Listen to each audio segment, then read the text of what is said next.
Before we dive into this incredible story, make sure you're part of our journey. Hit that subscribe button, turn on notifications, and get ready for a story that will leave you thinking. And if you love inspiring tales, a like goes a long way. "She doesn't belong to anyone," someone muttered, rushing past the sobbing child. The words hung in the air like poison as the little girl's tears fell faster. 7 years old, alone at the busiest intersection in the city, and completely invisible to the hundreds of people streaming past. The morning rush hour transformed the sidewalk into a river of expensive suits and hurried footsteps.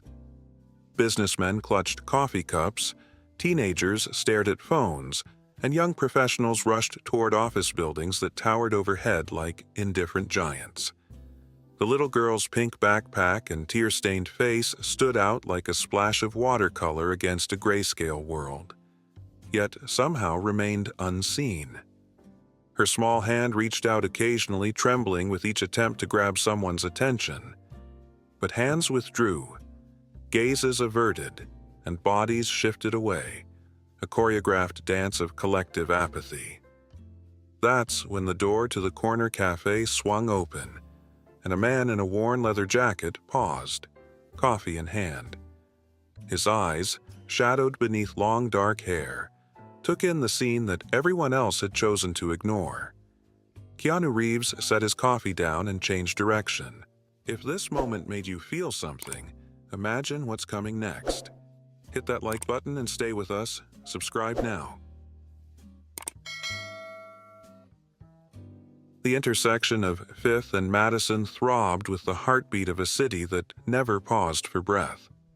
Traffic lights changed, cars honked, and pedestrians surged forward in waves of determined momentum, each person a self-contained universe of deadlines and destinations. In this urban galaxy, Lily Chen stood frozen at its center, her small universe collapsing. Her pink unicorn backpack, the one her mother had bought for her first day of second grade, hung heavily from shoulders that shook with silent sobs. 20 minutes earlier, she'd been holding her babysitter's hand. Then came the phone call, the distracted conversation, and somehow, in the shuffle of bodies at the crosswalk, the connection had broken. Lily had turned around to find herself surrounded by strangers, the familiar face nowhere to be seen. She'd stayed exactly where she was, just as her mother had always instructed. If you ever get lost, stay put. Don't wander. But staying put meant becoming an obstacle in a city that flowed around obstacles without noticing them. A suited man with a Bluetooth headset sidestepped Lily without breaking his conversation. A woman in yoga attire glanced down, hesitated, then checked her watch and hurried away. A teenage couple, fingers intertwined, noticed her tears, but kept walking, exchanging uncomfortable glances. "Someone else will help," their expressions said. Each passing minute stretched Lily's fear into something more profound. Not just of being lost, but of being truly alone in a crowd. Some people had stopped looking at their phones long enough to notice the spectacle. Several had slowed their pace, their faces showing momentary concern before urban survival instincts kicked in. "Not my problem," was the unspoken mantra of the city. A few had even taken videos. A crying child made good content. But not one person had stopped to ask the simplest question, "Are you okay?" Through her tears, Lily watched hope arrive and depart with each new face that entered her field of vision. Some would surely help, she thought. Some had to care. But as the minutes passed, the terrible truth of her situation became clear. Visibility didn't guarantee being seen. Inside Brewster's Cafe, Keanu Reeves had been enjoying a rare moment of anonymity. Baseball cap pulled low, sitting in the corner booth where he could watch the city rush by, he'd been sketching idly in a worn notebook, a habit that helped him decompress between projects. The barista had recognized him, of course, but respected his privacy with nothing more than a knowing smile when serving his black coffee. It was during a pause in his sketching that he first noticed Lily through the window. Initially, he'd assumed a parent was nearby, but as minutes passed and the girl remained alone, her distress plainly visible, something shifted in his observation. The sketch forgotten, he watched the parade of indifference with growing disbelief. Each person who passed her was making a choice, a small, seemingly inconsequential decision to keep walking. He recognized that hesitation in their steps, the momentary conflict in their expressions. He'd seen it countless times before. The mental calculation of whether getting involved was worth the complication. Setting down his pencil, Keanu made a different calculation. The consequences of not helping were simply too high. Things are about to take a turn. Don't miss what happens next. Subscribe, like our video, and keep watching.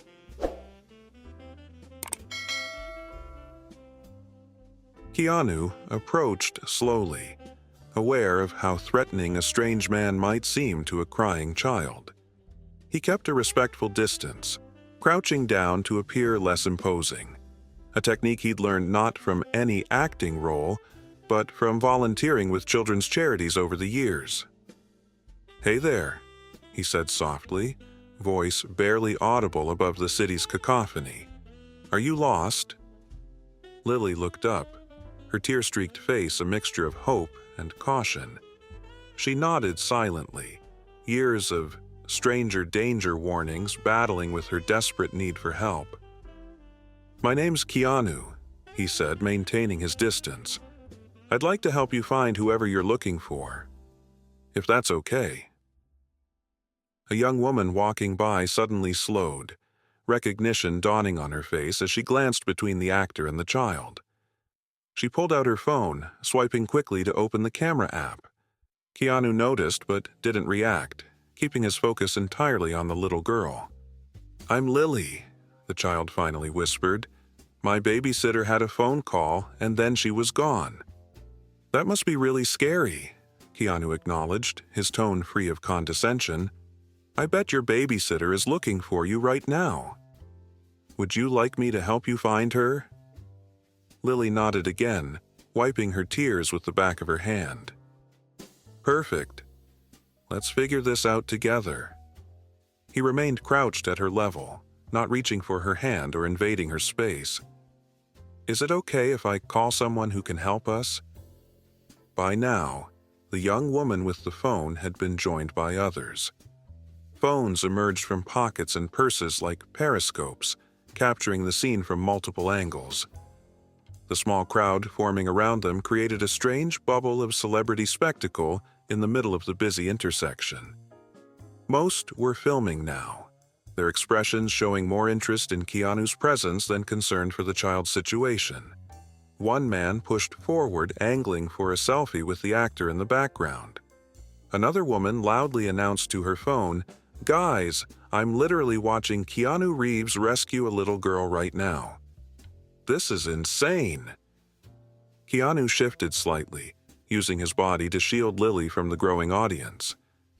"Do you know your babysitter's name or phone number?" he asked, his voice still gentle but pitched just for her ears. "Her name is May," Lily said. "I don't know her number, but it's in my emergency card." She unzipped a small pocket on her backpack and pulled out a laminated card with contact information. "Smart kid," Keanu smiled, taking the card carefully. "This is exactly what we need." A man in an expensive suit stopped at the edge of the gathering crowd. "What's going on here?" he demanded loudly, looking between Keanu and the child with suspicion. "Is this your kid?" Before Keanu could answer, a woman in designer sunglasses cut in.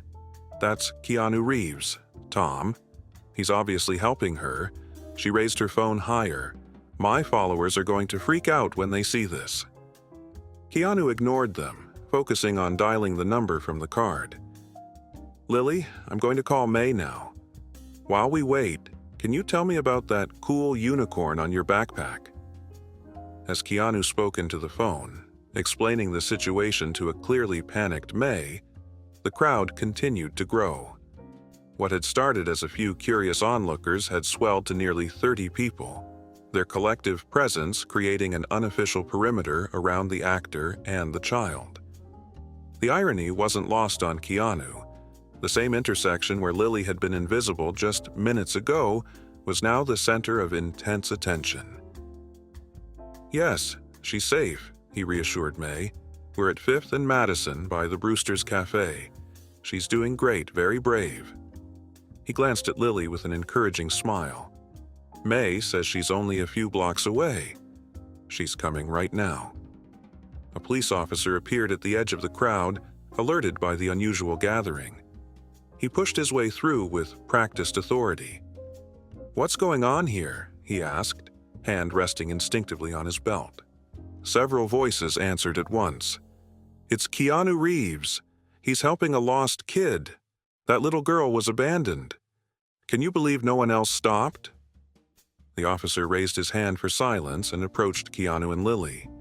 Recognition flickered across his face, but professionalism quickly reasserted itself. "Sir, is everything okay here?" Keanu stood, handing the phone to the officer. "This girl got separated from her babysitter. I just called her. She's on her way. Maybe you could help." A woman from the crowd stepped forward, phone still recording. "Officer, I saw the whole thing. That little girl was standing here crying for at least 15 minutes. Hundreds of people walked right past her. He was the only one who stopped. This story is only getting deeper. What would you do in this situation? Comment below and let's talk." The officer took control of the situation with practiced efficiency, creating space around Lily while taking details from Keanu. As they spoke, a young woman with panic-stricken eyes pushed through the crowd, frantically calling Lily's name. May's relief upon seeing the child was palpable. Her body physically sagged as the weight of fear lifted. "Lily," she cried, rushing forward and dropping to her knees. "I'm so sorry. I turned around and you were gone and—" Her words dissolved into grateful sobs as she embraced the child. The reunion only intensified the crowd's attention. Dozens of phones captured the moment, commentary flowing in real time across social platforms. Hashtags were already forming, narratives being shaped before the story had even concluded. But beneath the digital buzz lay an uncomfortable truth reflected in the eyes of those recording. Most had been part of the stream of people who'd walked past Lily earlier. A man in a business suit pushed his way to the front, phone held high for a better angle. "Keanu! Hey, Keanu! Can I get a quick selfie?" The officer intervened. "Step back, sir. This isn't a photo opportunity." "Come on, man," the businessman persisted. "Just one photo. I've seen all his movies." Keanu remained focused on Lily and May, ensuring they were comfortable with the officer. When he finally looked up at the crowd, his expression wasn't one of celebrity benevolence, but genuine concern tinged with something harder to define. Disappointment, perhaps. The officer finished taking May's information and turned to address the gathering. "All right, folks, show's over. Let's clear the sidewalk." But his words barely registered against the momentum of the growing spectacle. A local news crew had arrived, reporter already prepping her microphone. "Mr. Reeves, Jessica Chen from Channel 7 News. Could we get a statement about your heroic rescue today?" Something shifted in Keanu's expression, a subtle change that those familiar with his films might recognize as resolve. He glanced at Lily, now safely held in May's arms, then back at the crowd with their expectant faces and recording devices. The officer noticed the change too, positioning himself closer as if sensing what might come next. "I didn't rescue anyone," Keanu said quietly, his voice somehow cutting through the noise. "I just did what any of you could have done." The crowd fell silent, cameras still recording but enthusiasm dimming under his steady gaze. That little girl was alone for 15 minutes in one of the busiest intersections in the city, he continued, each word measured and deliberate. Hundreds of people walked past her. I watched you walk past her. All of you. The reporter's smile faltered. But surely, you must feel good about being the one who… No, Keanu interrupted gently. I don't feel good. I feel… He paused, searching for the right word. Concerned. Not about Lily. She's safe now. I'm concerned about what happened before I got here. A heavy silence fell over the intersection. Phones lowered slightly, though still recording. Faces in the crowd reflected a spectrum of reactions: defensiveness, shame, discomfort. Some looked away, suddenly fascinated by the pavement. Others met his gaze with grudging acknowledgement. We've all been trained to look away, Keanu continued, his voice neither accusatory nor preachy, just matter of fact. To assume someone else will handle it. To protect ourselves from getting involved. I get it. I've done it too. He gestured to the city around them. But what kind of world are we building when a child can be crying for help and remain invisible? May held Lily closer, her own eyes now filled with tears. The little girl, sensing the weight of the moment, watched Keanu with a solemn expression that seemed beyond her years. The most important thing isn't what I did, he said, looking directly at the news camera now. It's what all of us didn't do, and what we might do differently tomorrow. A woman near the front of the crowd slowly lowered her phone. I saw her, she admitted, voice barely audible. I thought someone else would stop. Me too, said another person. I was late for a meeting. The businessman who had asked for a selfie slipped his phone into his pocket, expression unreadable. The reporter, recognizing the unexpected shift in the story, adjusted quickly. So, your message today isn't about heroism, but about collective responsibility? Keanu smiled slightly, not the practiced smile of a celebrity, but something more genuine. My message is that there shouldn't have to be a message. Helping each other should just be what we do. It's not over yet. The best part is coming. Make sure you're subscribed so you don't miss it.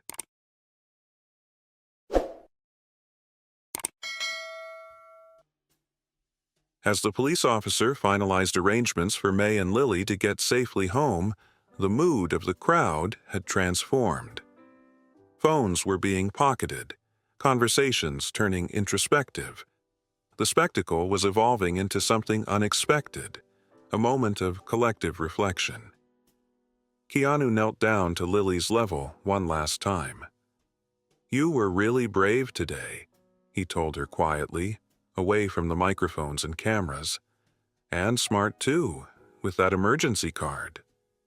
Lily studied him with the direct, unfiltered gaze that only children can manage. Are you famous?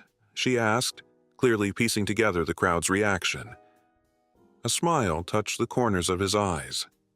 Some people think so, he said, but that's not important. Thank you for stopping, May said, her voice thick with emotion. I don't know what would have happened if…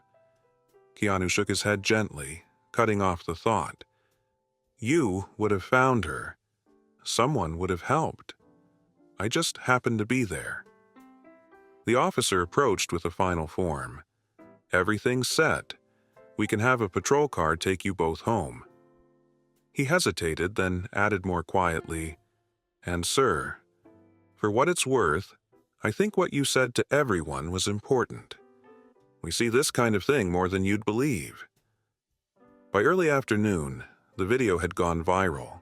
Not the heartwarming celebrity rescue narrative that might have been expected, but something more nuanced. Clips of Keanu's quiet admonishment spread across platforms, sparking conversations that extended far beyond the usual celebrity news cycle. Commentary ranged from defensive justifications to sobering acknowledgments of a social disconnect that had become normalized. In coffee shops, offices, and homes across the city, people shared the video with an unusual preface. "This made me think about," rather than, "You won't believe what Keanu did." The news cycle tried to package it neatly. Keanu Reeves saves child, delivers life lesson, but the story resisted simplification. Online forums filled with stories of similar situations, personal confessions of walking past someone in need, and discussions about the psychology of bystander apathy. Some dismissed it as a momentary social media morality play that would soon be forgotten. Others saw it as a small but significant crack in the veneer of urban detachment. At the Chen household, Lily's mother held her daughter tightly after hearing what happened. "I'm just glad you're okay," she whispered, making a mental note to double-check the babysitter's references, while also acknowledging that accidents happen to even the most careful caregivers. A week later, a different child stood alone at a different intersection across town. This time, 3 people stopped within the first minute. One stayed while the others searched for help. No cameras recorded this ordinary act of decency. No celebrity was present to transform it into a viral moment. It simply happened because it needed to happen. In his apartment, Keanu watched the original video once, declining requests for interviews or follow-ups. His representatives issued a brief statement asking that attention be directed toward child safety awareness rather than his involvement. Then he returned to his routines: motorcycle rides, script reading, quiet walks through the city he called home. If he noticed people stopping more often to help others in distress, he made no public comment about it. As for Lily, she added a new superhero to her pantheon of admired figures, not because he was famous or fought bad guys in movies, but because he had seen her when no one else would. Years later, when asked about the incident for a school essay on personal heroes, she would write simply, "Sometimes the most heroic thing isn't what you do. It's that you choose to do anything at all." Wow, what a story! If this moved you, imagine what else we have for you. Hit that like button, drop a comment, and let us know what you think.